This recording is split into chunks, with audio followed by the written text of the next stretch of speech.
Stick to the plan. Anticipate. Don't improvise. Trust no one. Never yield an advantage. Fight only the battles you're paid to fight. Bro, that's a killer quote right there. That's it. If somebody said that, I'd be like, yep, he's a killer. He kills. Yes, that's what he does for a living. I do not want to mess with that man. No questions asked. Hello. Greetings. What's up? Welcome to Chilli Penguins.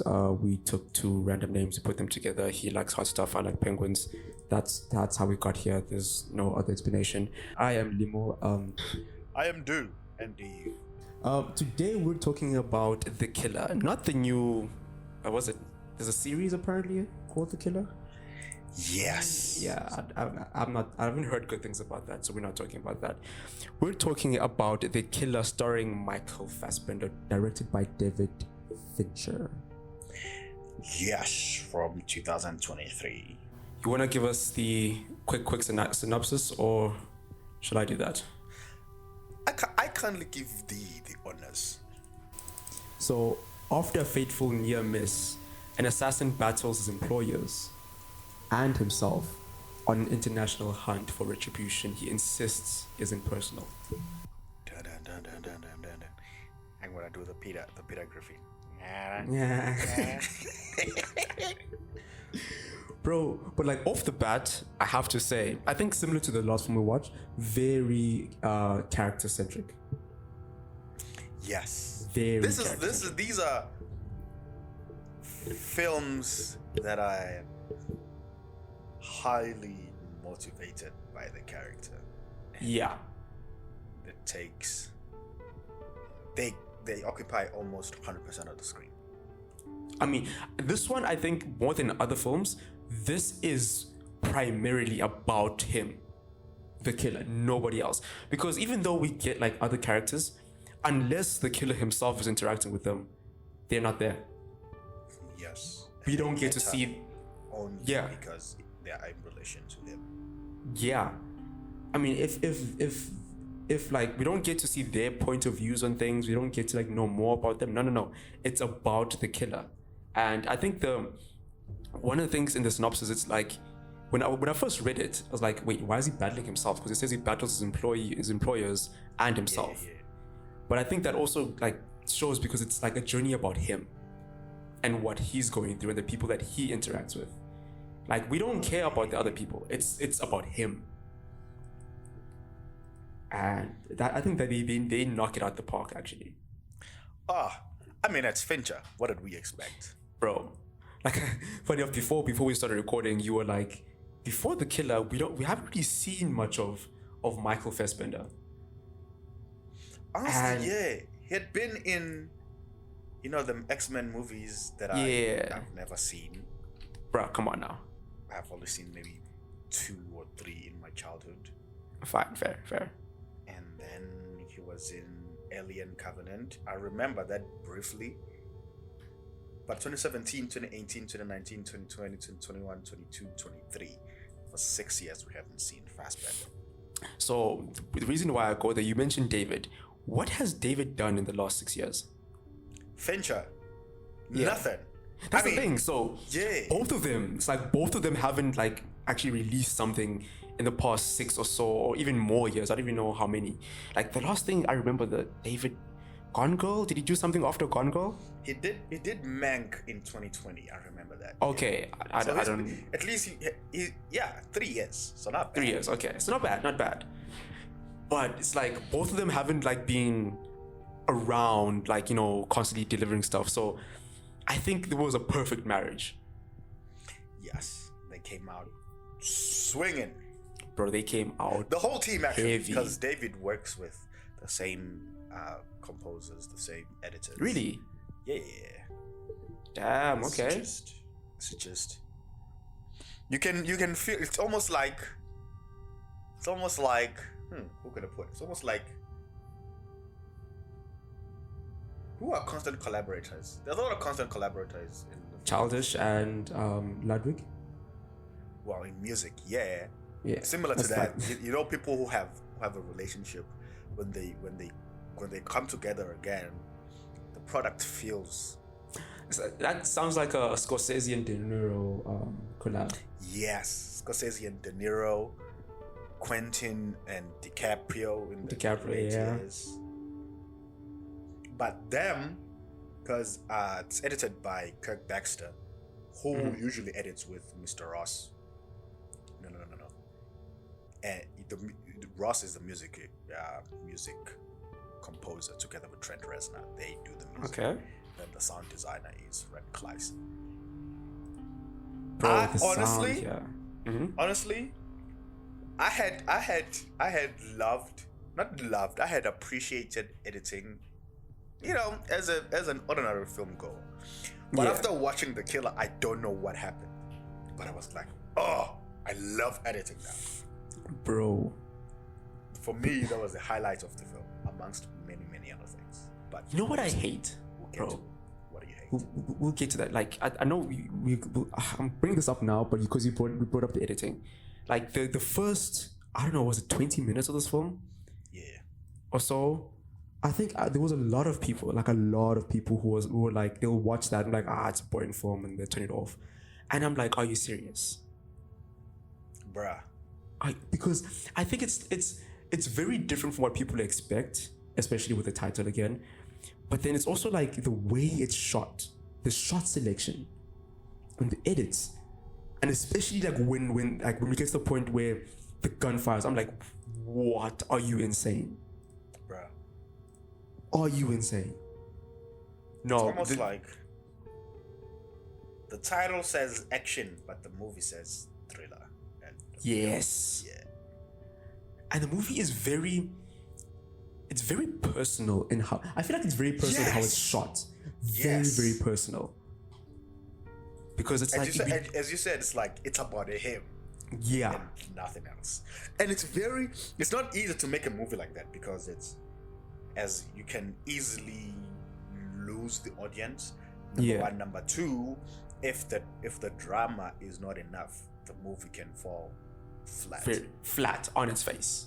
But this doesn't happen, because obviously the beautiful script, bro, Fassbender's performance, and the whole thing, like it works. In every second, it's almost like the movie. It's a how am I gonna say this? It's a stereotypical director thing when it's like, oh, if you're a director, you must grab the audience by the neck and say, I'm gonna hold you for the next 120 minutes. That's what this movie does. Yeah. Even though nothing is happening, it feels like something is happening. It feels like something is happening. Yeah. And you're just there like, what's going on? What's going on here? What's going on? There must be a reason why I'm looking at this man cracking his neck, and it's like, yes. It draws you in. It's like there has to be a reason why this is happening. Yes. This was what last year, guys. Come on, I'm hoping you watch this film. If you haven't, I'm sorry. That's where the spoiler warning ends. Yeah, that's spoiler. I tried. I'm sorry, I tried. This film follows. Wait, did we get his name? No, he doesn't have it. He's the killer. Yeah, I was about to say, I'm like, no, we didn't get his actual character name. So we follow the killer, right? And we start off with him in Paris, and he's staking out like this hotel. Apparently there's a target there, and look at the shot, bro. He's in the center. It's empty. It's like the color choice, and I'm like, okay, something's up here, bruh. But what I love about the shot in particular is the use of color, like the blues, emphasizing like coldness and low, and you've got this bit of red right there. It's as you're saying, it's cold, it's cool in temperature, but also cool like the mood, like to look at. It's very, bro. Anyways, I'm getting ahead of myself. I'm trying to talk about the narrative, but again, looking at these shots, damn. Okay, so we follow the killer, right? He's in Paris, he's got a target. It's a regular thing for him. But now we're getting to see the life of an assassin that's not like the James Bonds, not like, all these other films we've seen. We're getting to see like the day-to-day, not like the glamorous part where it's like AK-47s, like these high-end action sequences, none of that. We're getting to see him like, how people say, being a lawyer is like a glamorous job, whatever. But then they don't talk about like all the files and the paperwork they have to do and every like just sitting down, collecting things, reading things. We just see the courts and like the action and like defending cases. Here, Oh yeah. we actually seeing the man just staking out a place, sitting there, waiting, stretching, getting his body right, sleeping. Like we're seeing him like actually wait for that perfect moment.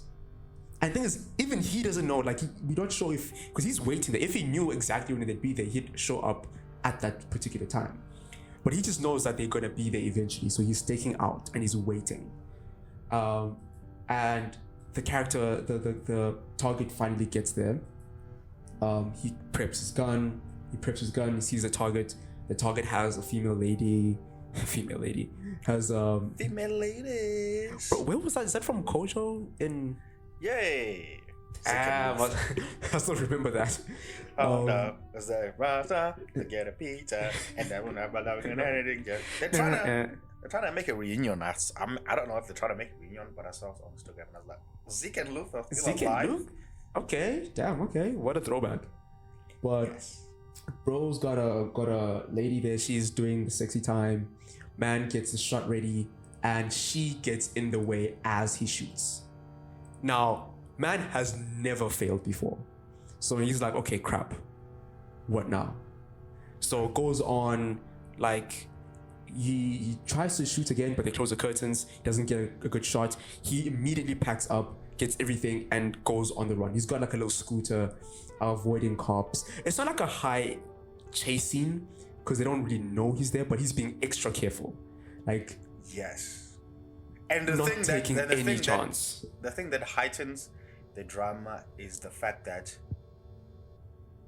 number one, we know that this is a high-end client, obviously, but two, Yeah. it's that he's never missed. He's never Yeah. messed up a job. So immediately we're like, oh, he messed this up. What's gonna happen? I love how they throw us in them. They throw us, like as you said, we're not trying. Like a typical film, will show him like shooting people and successful jobs and killing and being cool.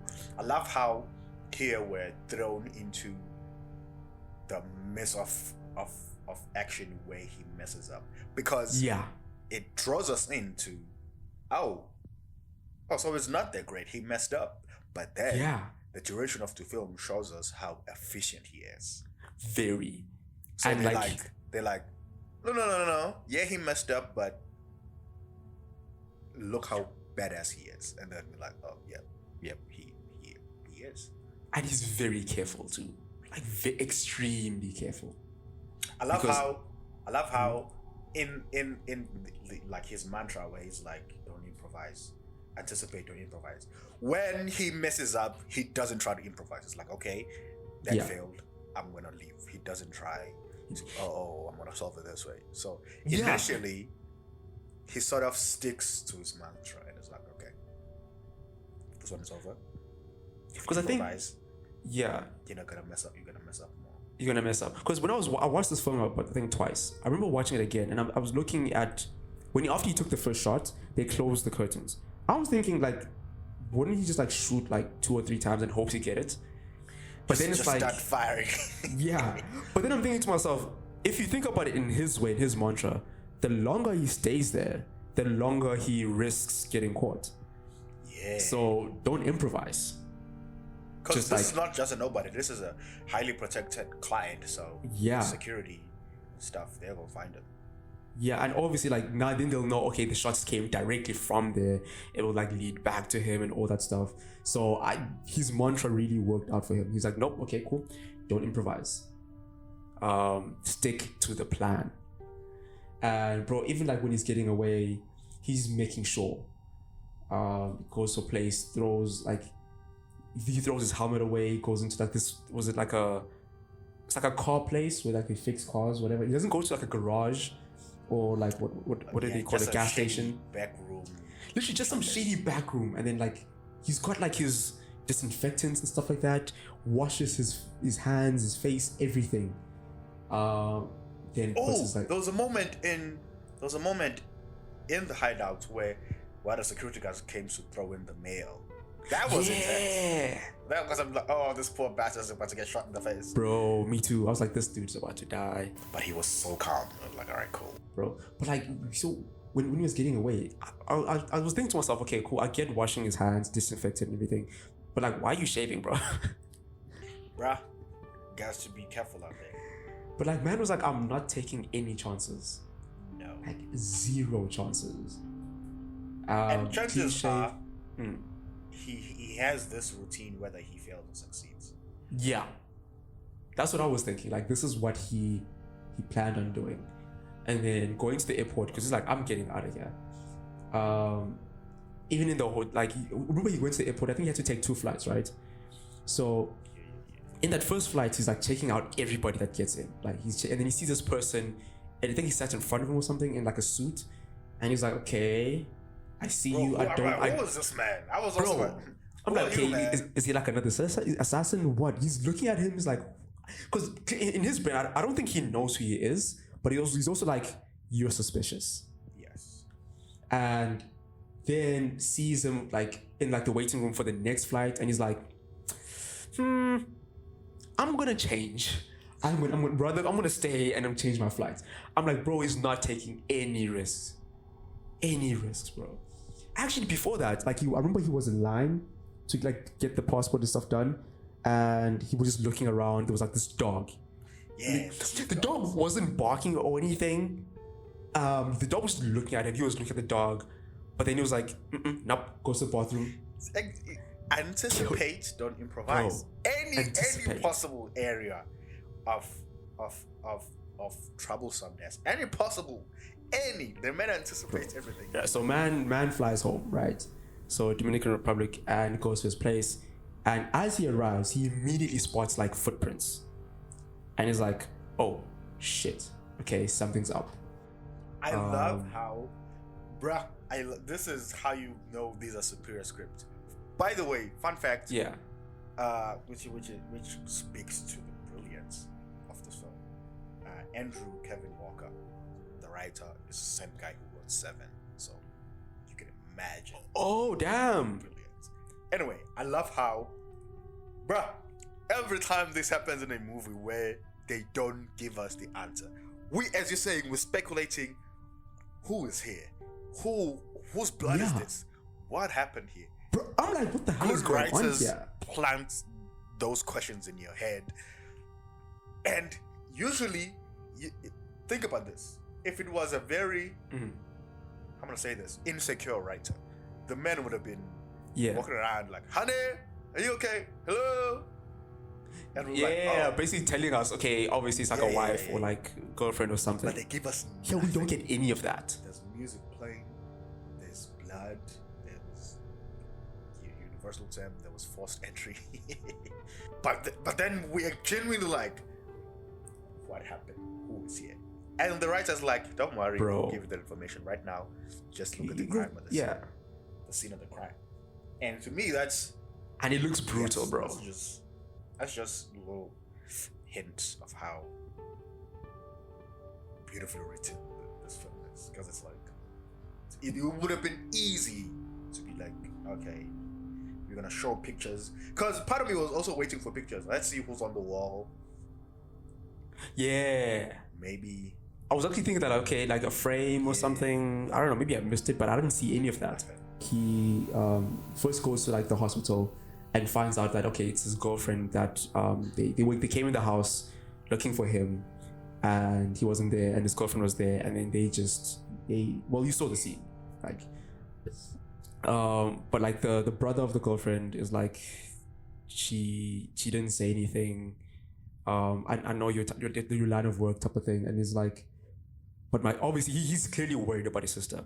And one thing he says, bro, I want to get the right quote, but he says something along the lines of, I promise you, nothing like this will never be allowed to happen again.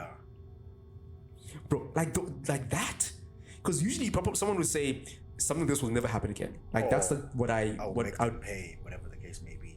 Yeah, something like that. He says nothing will ever be allowed to happen again. I think that word allowed means like he's got like a specific idea who did Yes. this, and he's going to basically stop everything. Yes. Literally, around he's like, that. I'm gonna make sure. Literally, as he said, I'm gonna make sure that I'm gonna eliminate every possibility of this thing happening again. Bro, every single possibility. Like, not like it's not gonna happen again, like a blanket statement. No, he's very sure, like, it won't be allowed to happen again. I was like, damn, okay. And he's so calm. Very calm. Also, I love how the actions or the events of the film are because of the main character. Yes, they are external forces, but they are all linked to him. To him. It makes it makes the plot carry so much weight, where it's not just events happening yada yada yada willy-nilly out there and he's reacting to them. Yes, he reacts, but if we pay close attention, we realize that all of this is because he missed. Yes, and I think going back to what you said earlier about like insecure writers, you know how some films, I'm not calling other people insecure writers, guys, I'm just disclaimer, but like You're in some a films, like in the writer. guys, don't kill me. But in the beginning, you know how some films, like if like a guy's doing a job, he'll get like a text or call from like the girlfriend or the wife, saying, hey, don't get hurt or whatever, come back home safe, letting us know in the beginning that there's someone he's gonna have to come back to. We like in the beginning, I didn't even think of there's a possibility these guys in a relationship. That wasn't even a thought in my brain. Like they don't give us the information unless it's relevant to the story. Yeah, to the story. And because the story is around him and his actions from the miss, nothing around that or before that is relevant until he experiences. Because like, what I love about this is like, he gets information the exact same time we get information. So him like noticing things, we're like there with him on the journey. Bruh, we are like, okay, so it's this guy. We must go to this guy. Okay, so we must go to this person. Okay, and so if he reacts, we react. It's not like when we were talking last week about being spoon-fed information and then we just sit there looking at things happening without actually wondering. Actually using our brains. If I'm gonna go to the store, if I'm gonna go to the store to buy some cake, an insecure writer would make it so that an insecure I writer. tell my roommates, hey man, I'm gonna go to the store to buy some cake. And then the writer and then the roommates will be like, okay, bring me some socks. And then we cut to me at the store. Already I know what I'm gonna do. Already, yeah. But here, it's like we're looking at this guy and we're like, where is he going? Why is he going there? Yeah. When he get what I like is when they withhold information, they actually promise that we're gonna give the information, and they actually deliver. Because sometimes they deliver. Sometimes mysteries would be terrible because people believe, if you don't give the audience information, then they're gonna make up. Then it's like, well, I mean, no, you gotta have something so that we can formulate theories. Yeah. So when he gets there, as he's saying, and he actually gets the information, it adds it's almost like a payoff. Or it's satisfying. And also, what I like, he doesn't get all the information. It's not easy for him because, like, the brother says, the only thing the brother says, like, they got in a green taxi, like a green car, like a taxi. That's all he says. Yes. He doesn't know anything. He just knows that two people were there and they got in a car that is green, like a taxi. That's all he knows. So going off of that, and like, like typical films, they probably show him going in town. Then there'll be like two cars, and the third car is the one with that screen with like that matches description, and it'll go from that. But this guy, he drives around town. He's on this journey, right? He's like, okay, orange car. He's like, okay, where would I find a green taxi type of car? It takes him actually a while to go and find this car, and even when he does find like this green taxi car, it's not like, oh, that's the exact one, because I mean, like, what are the odds that the first green car that's a taxi is the one that he's looking for? That's just not realistic. And like a lot of films do that. It's like, oh, that car matches the description, that must be it. Bro, yeah, it's like, no, there's obviously a taxi company, and this taxi company has a bunch of green cars. So like, and he's like, okay, cool, and now I know where they are. He goes to this place, pretends like he needs like a ride or something, and breaks in, ties the owner, make sure he doesn't see him, and he goes through the list and sees which taxi in that list went to go to his place, because obviously with metered taxis they track the address and stuff like that. So he finds the one that went to that place, finds the person, the driver himself, with like the ID, and then makes it look like it was a robbery, and then leaves. Again, not improvising, not leaving any trail. Man is a professional. What I love also, I was reading when 2 days ago, as you were saying, that he goes there, puts 2 and 2 together, and then after putting 2 and 2 together, there's actually another problem. Then he has to put 2 and 3 together, and then there's another 3 and 4. Yeah. It's like the book I was reading was like, we want conflict, not complexity, and plot shouldn't be complex for the sake of being complex. If you look at this film, it's very simple, and it's probable. He goes there, he sees, okay, there's more than one green car. I'm gonna go to the taxi company. Oh, the guy won't let me in. I have a weapon. I'm gonna get in there. Oh, they have a list and route, schedule, whatever it is. So you see, it's conflict, but it's simple. It's probable. It's like, we're not gonna have him use fucking high tech and hacking things and like hack into the system, whatever. Airplanes flying through. It's like, no. It's a very simple, and simple is not used in a derogatory way. It's like, no. The film is a clear cut. It's almost like they removed all the unnecessary parts, and then they focused on making the necessary parts very strong. Because you said it would have been boring if it was like, oh, there's the green car, I'm gonna go him because he's the only green car, and then it's like, all right, cool, bro. It's like what are the odds? Also, it's like they don't treat us like kids. See? I think they don't treat us as the audience like children. Yes. We actually like, okay, cool. Like we I think it's also because it's an R-rated film. Obviously, most people that watch it like are adults, so like we are thinking people. Well, most of us, I hope, and we are rooted in logic. So this film, within this film's world, there's a logic, and it's grounded in reality. Yes. And we don't try to skip things, and like you have to like make like leaps, like, okay, we could just jump over this truth and like just believe that happened. No, everything is within this film's world. There's some sort of logic that we can follow, which is what I love. But bro, once he finds the guy, like what he does, bro, that's where for me that was the first thing. I was like, oh, so he does. Oh, so he's not fucking around. Oh, okay. Oh, yeah, okay, me too. okay. Because I was not expecting that at all. Because so he finds this taxi driver, right? And so the guy starts driving, and not too long, bro grabs his gun out and is like, yo, we are serious now.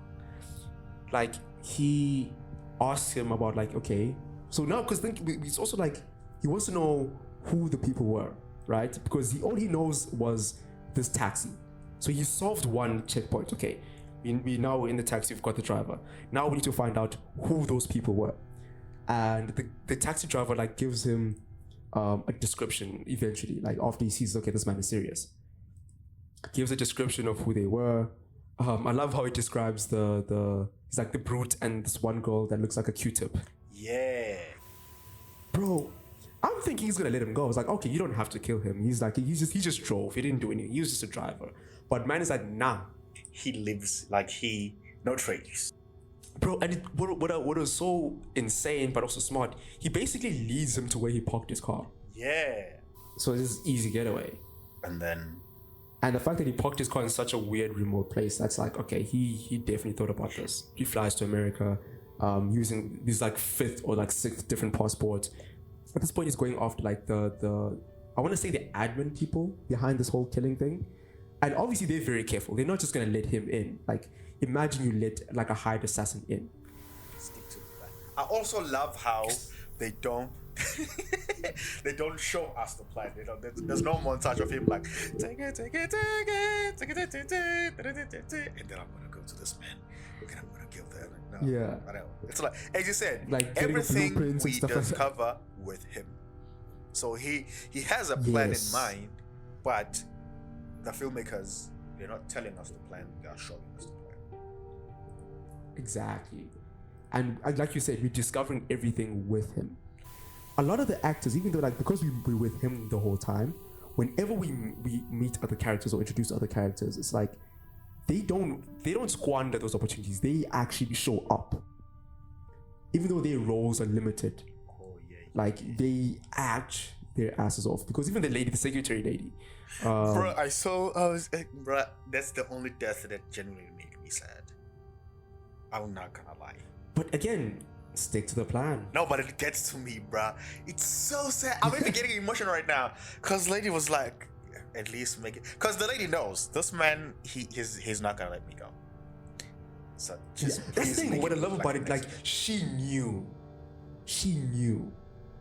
Like it was like because when she got locked up in the bathroom, she went and just took all the what was it, painkillers or whatever she took, because she's like there's no point at this point. Like I'm gonna cry. This is it for me. And like the lawyer guy, he's calm because I think at that point he knows like he's got all the information. He was a bit cocky too.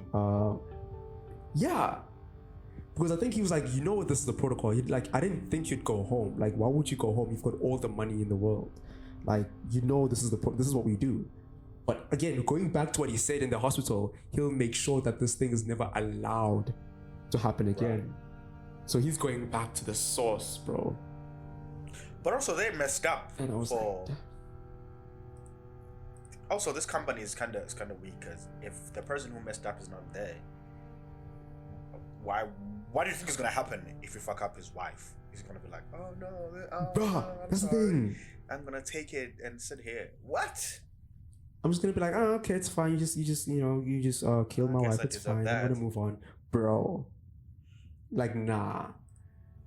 I also, you know what? I judge them for hiring that brute. Yeah. I judge them for that. But so he ties the lawyer dude up, and then he's got like this nail gun. So the guy's being very cocky.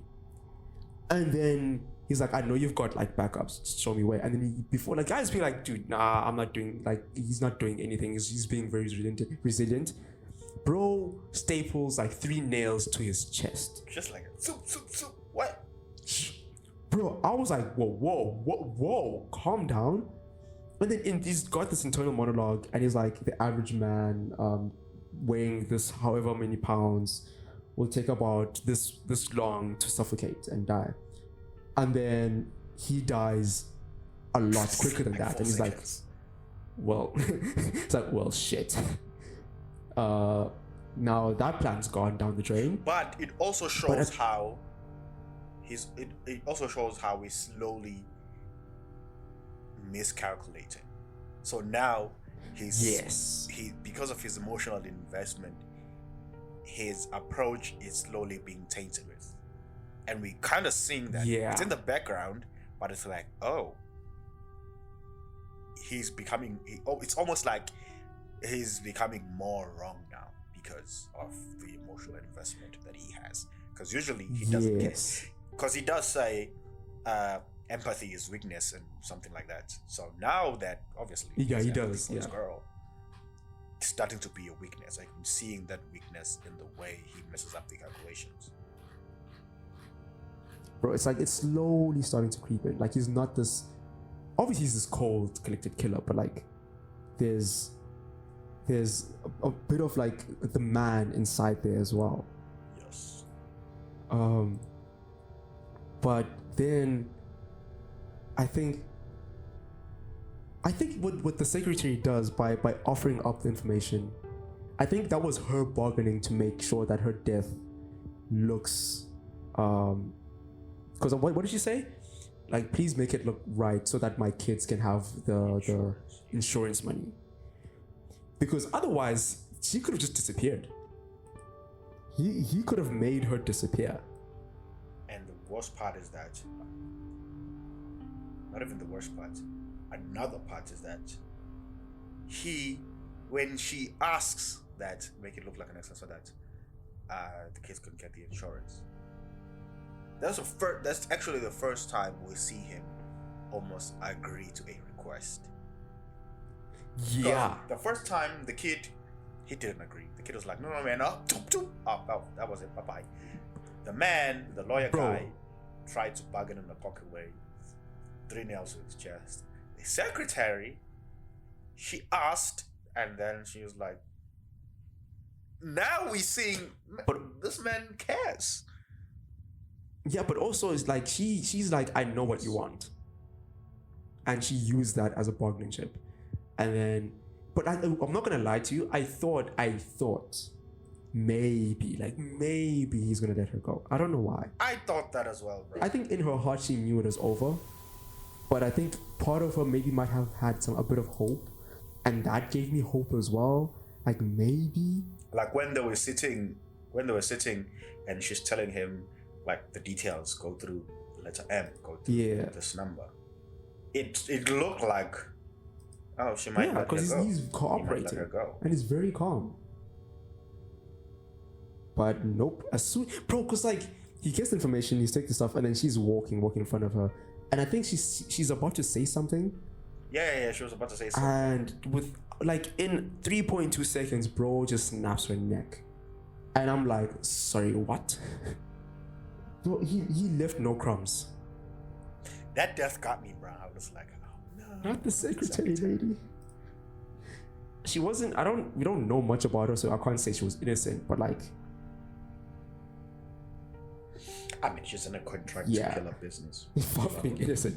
But at the same time, it's like in the grand scheme of things, she didn't kill your girlfriend or like put her in the hospital. Bruh. And she gave you what you needed, details. bro. But again, stick to the plan. Don't improvise. And he has to make sure something. Because if she's alive, who is to know she's not gonna talk to the other and people?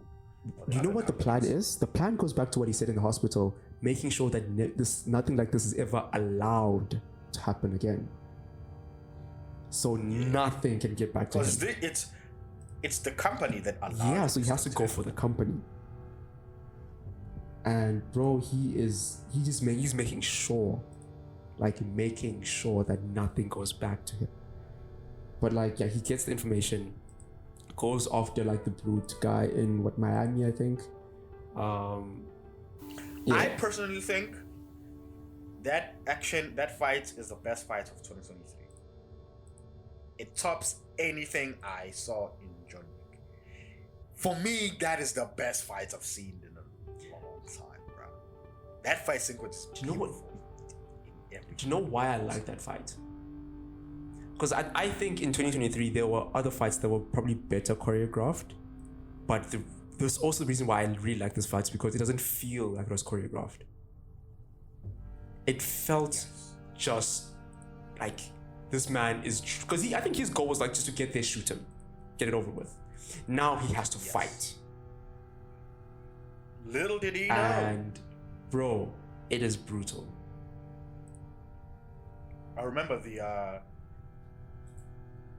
fight coordinator there said he looked at fights of people just duking out in the streets, shots on iPhones, and I'm like, that feels like it's not it. That fight is not all we're gonna showcase. Not even a little bit. No. It's just like two people who are trying to. He's just duking it out. Rough, but also, bro, I was about to say the sound. Where did it go? I think the sound started off when he was entering his house. Like when he was still, I was like, oh, this is about to go down. Bruh, but like, and it also like when the fight started, it's like, I don't know how to describe it, but it like, sort of like it maybe went down in decibels or something like that, because it felt like it was happening in real, like, you know, when They used low frequency sound. That's what they used. Yes, that's what it is. Because you could like feel like this is just happening and it's real. It just felt real and brutal. Also realized the camera was on tripods, but as soon as the brute comes out, it goes handheld. And then it's just fucking chaos from there. Bro, but that was like, oof. That was real. Design.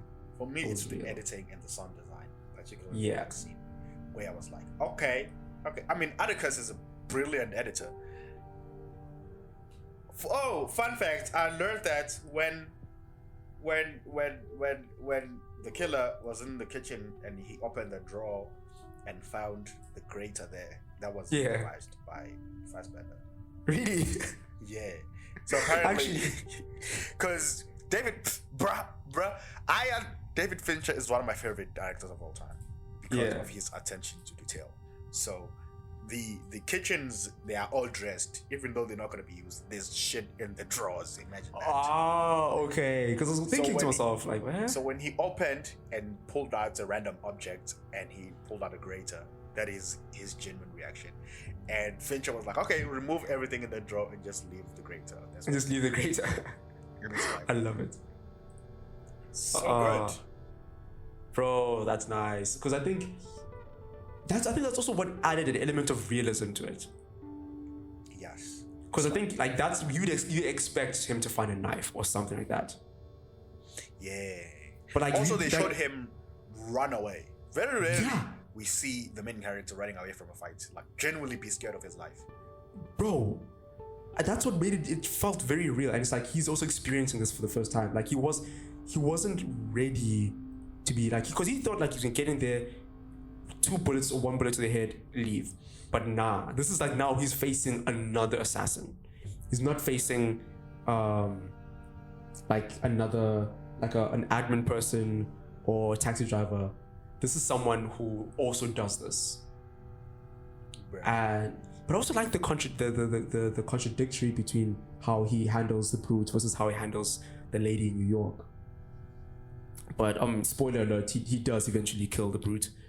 And I remember he goes to this hotel, takes a shower, and like gathers his thoughts again, and then goes, because he's got the address, so he stakes out this address for like the next person, and he sees the lady, and sure enough, Tilda looks like a Q-tip.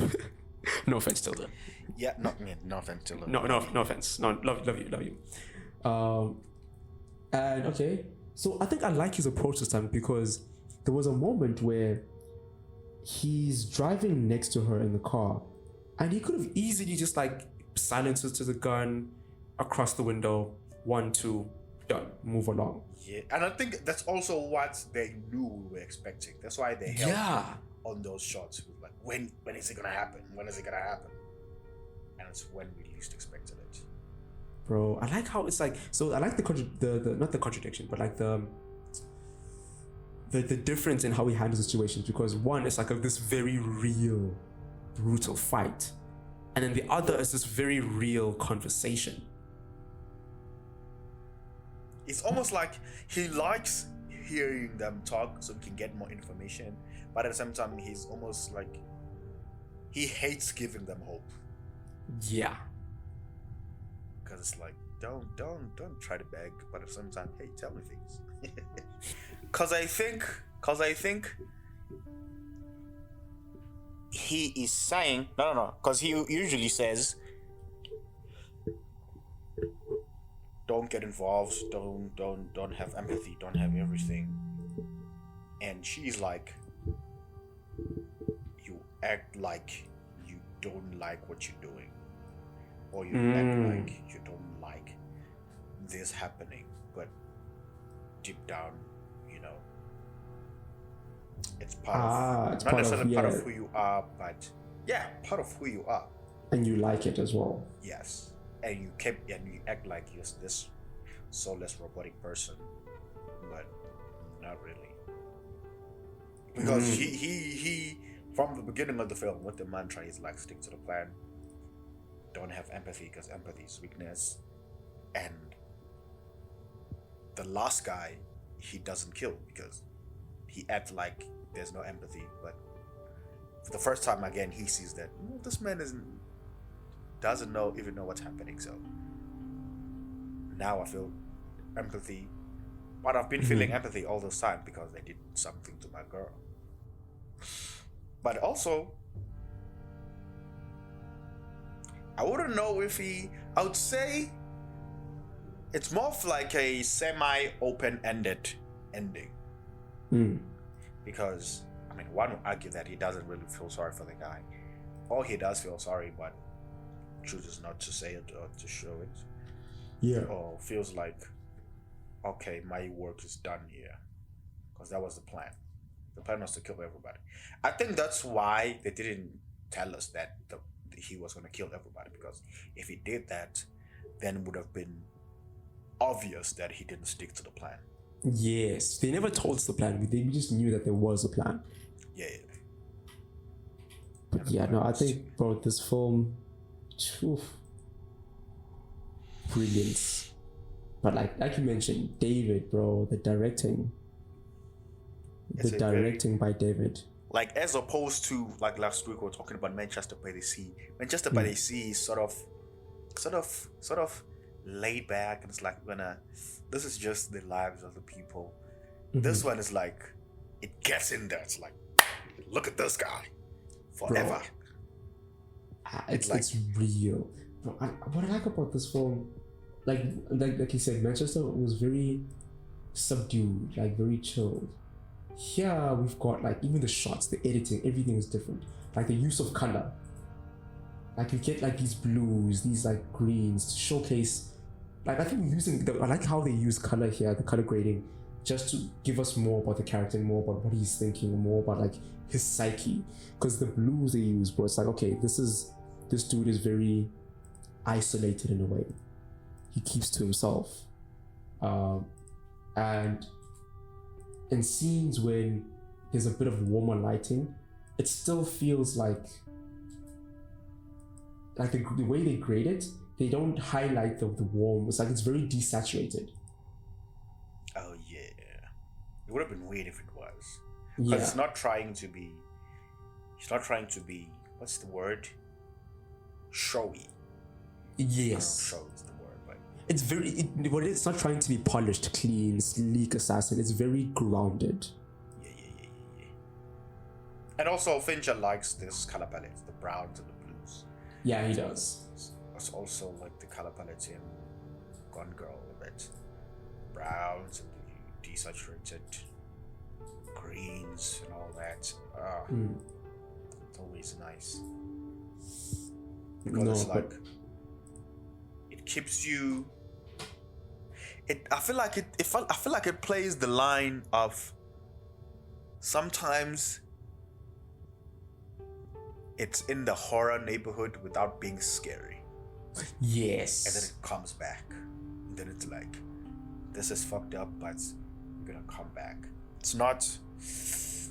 Compare this to like Marvel, where it's like highly saturated and nice and everything is just polished. Everything is polished here, but it carries that level of grittiness. It does. And it's like, I think I see the grittiness more than the polished.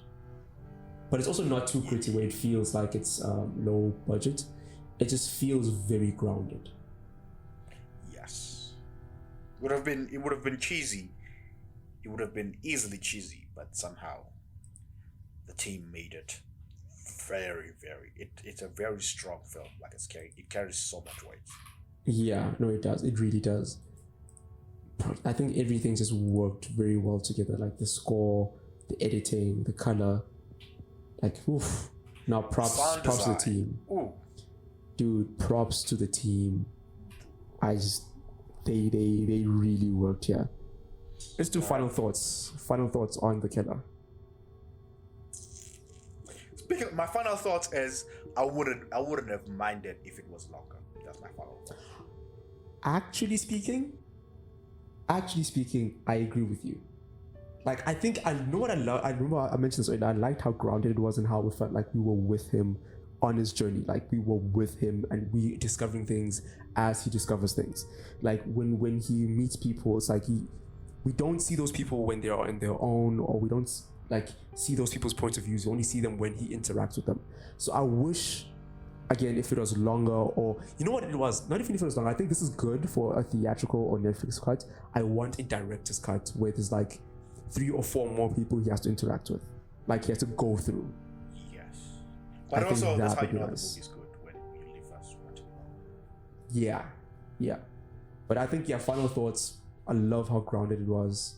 I love how the lighting, the shots, editing, for me, like how it just felt like I knew how the world that he lived in worked, and I knew how, like I could place that place, and I'm like, this is grounded.